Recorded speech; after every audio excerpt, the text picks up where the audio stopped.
Hello दोस्तों, आप सभी का स्वागत है मानो या न मानो में, जहां हम आप सभी के लिए अद्भुत, अविश्वसनीय और अकल्पनीय कहानियां लेकर आते हैं। और एक बार फिर से हम आप सभी के लिए ऐसी ही एक कहानी लेकर आए हैं। जी हाँ दोस्तों, इस बार हम आपको बताने जा रहे हैं श्री मेहंदीपुर बालाजी मंदिर के बारे में। यह मंदिर राजस्थान के सवाई माधोपुर और जयपुर की सीमा रेखा पर स्थित मेहंदीपुर कस्बे में बालाजी का एक अति प्रसिद्ध तथा प्रख्यात मंदिर है, जिसे श्री मेहंदीपुर बालाजी मंदिर के नाम से जाना जाता है। भूत प्रेत आदि ऊपरी बाधाओं के निवारणार्थ यहाँ आने वालों का तांता लगा रहता है। तंत्र मंत्र आदि ऊपरी शक्तियों से ग्रसित व्यक्ति भी यहाँ पर बिना दवा और तंत्र मंत्र के स्वस्थ होकर लौटते हैं। संपूर्ण भारत से आने वाले लगभग 1000 रोगी और उनके स्वजन यहाँ नित्य ही डेरा डालते हैं। बालाजी का मंदिर मेहंदीपुर नामक स्थान पर जो पहाड़ियों के बीच स्थित है, इसलिए इन्हें घाटी वाले बाबा जी भी कहा जाता है। इस मंदिर में स्थित बजरंगबली की बाल रूप मूर्ति किसी कलाकार ने नहीं बनाई, बल्कि यह स्वयंभू है। यह मूर्ति पहाड़ के अखंड भाग के रूप में मंदिर की पिछली दीवार का कार्य भी करती है। इस मूर्ति को प्रधान मानते हुए बाकी मंदिर का निर्माण कराया गया है। इस मंदिर के सीने के बाईं तरफ एक अत्यंत सूक्ष्म छिद्र है, जिससे पवित्र जल की धारा निरंतर बह रही है। यह जल बालाजी के चरणों तले स्थित एक कुंड में एकत्रित होता रहता है, जिसे भक्तजन चरणामृत के रूप में अपने साथ ले जाते हैं। यह मंदिर लगभग 1000 वर्ष प्राचीन है, किंतु मंदिर का निर्माण इसी सदी में कराया गया है। मुस्लिम शासनकाल में कुछ बादशाहों ने इस मूर्ति को नष्ट करने की कोशिश की, लेकिन वे असफल रहे। वे इसे जितना खुदवाते गए, मूर्ति की जड़ उतनी ही गहरी होती चली गई। थक हार कर उन्हें अपना यह प्रयास छोड़ना पड़ा।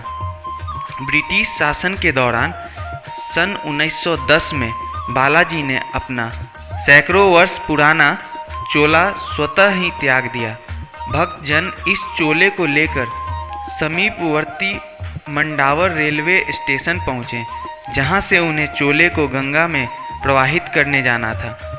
ब्रिटिश स्टेशन मास्टर ने चोले को निःशुल्क ले जाने से रोका और उसका लगेज करने लगा, लेकिन यह चमत्कारी चोला कभी मन भर ज़्यादा हो जाता और कभी 2 मन कम हो जाता।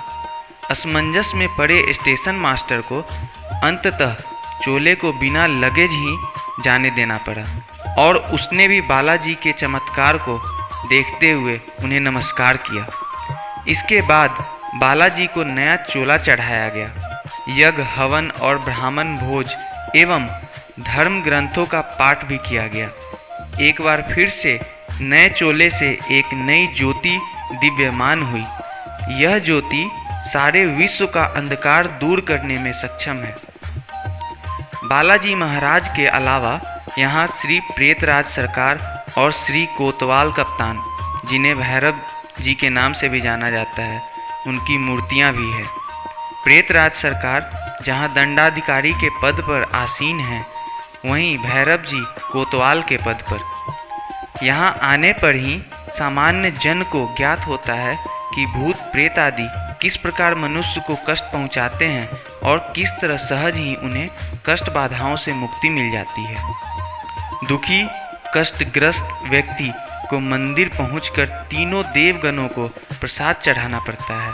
बालाजी को लड्डू, प्रेतराज सरकार को चावल और कोतवाल कप्तान को उड़द का प्रसाद चढ़ाया जाता है।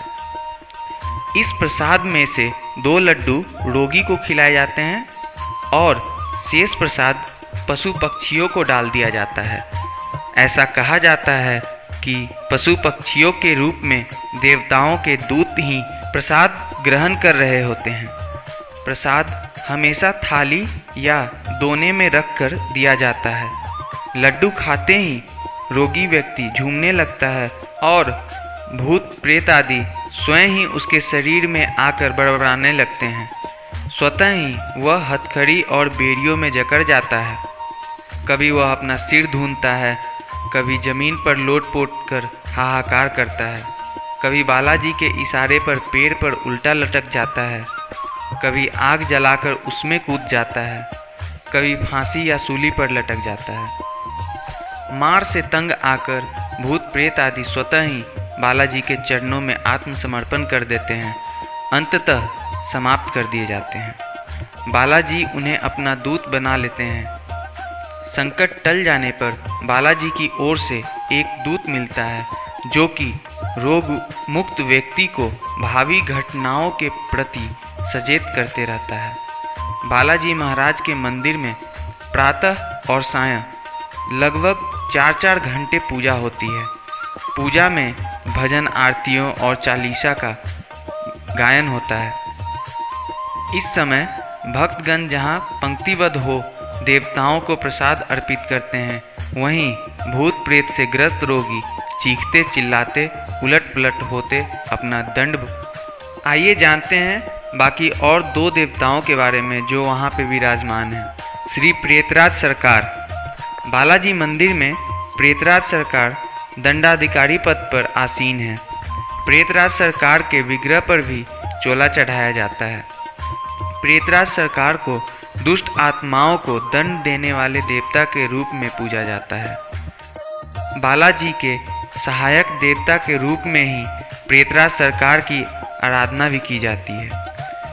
पृथक रूप से उनकी आराधना उपासना कहीं नहीं की जाती, न ही उनका कहीं कोई मंदिर है। वेद पुराण धर्म ग्रंथ आदि में कहीं भी प्रेतराज सरकार का उल्लेख नहीं मिलता।